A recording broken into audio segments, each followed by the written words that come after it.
Volodymyr Zelenskyy, the president of Ukraine, has remained steadfast in his commitment to a peaceful resolution to the ongoing conflict with Russia. However, he has categorically rejected any notion of a peace deal brokered between the United States and Russia that does not directly involve Ukraine. This stance underscores Zelenskyy's firm belief that Ukraine must have a seat at the negotiating table and that its sovereignty should not be compromised. He argues that any attempt to dictate terms without Ukraine's direct participation would be unacceptable and counterproductive to lasting peace. Zelenskyy's position reflects a broader concern among Ukrainian officials and the Ukrainian populace that a deal struck over their heads would inevitably come at Ukraine's expense. The historical context of relations between Russia and Ukraine, particularly in light of Russia's annexation of Crimea in 2014 and its ongoing support for separatists in eastern Ukraine, has fueled a deep mistrust of Moscow's intentions. Zelenskyy's stance is further bolstered by the Ukrainian people's unwavering determination to resist Russian aggression and preserve their independence. The sacrifices made by Ukrainian soldiers and civilians alike have solidified the national resolve to chart their own course. Any attempt to impose a settlement that disregards these sacrifices or undermines Ukraine's right to self-determination is likely to be met with strong resistance.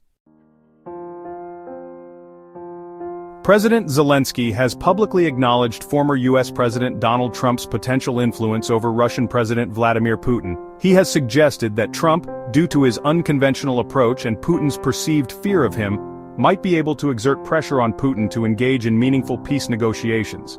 This belief stems from Trump's unpredictable nature and his past willingness to challenge traditional diplomatic norms. However, Zelenskyy has also emphasized that while Trump's involvement could be significant, it is crucial to prioritize Ukraine's interests above all else. He has cautioned against any attempts to appease Russia or to prioritize a swift resolution over a just and lasting peace that guarantees Ukraine's sovereignty and territorial integrity. Zelenskyy's stance underscores the delicate balance he must strike between leveraging international support, particularly from the United States, and safeguarding Ukraine's national interests.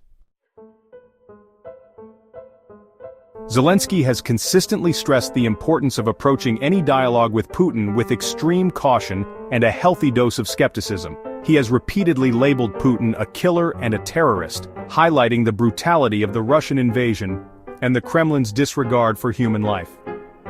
Zelenskyy's distrust of Putin stems from years of broken promises and unfulfilled agreements.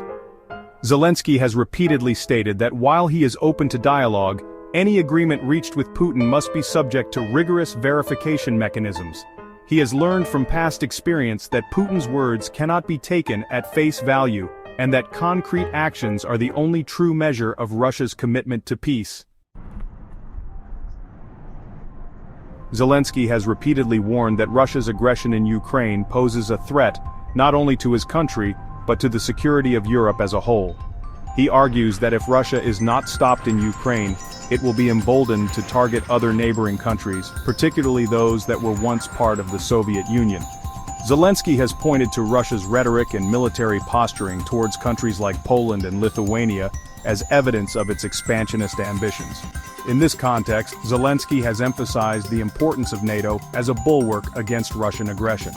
He has called for increased military support from NATO members, arguing that a strong and united NATO is essential to deterring further Russian aggression.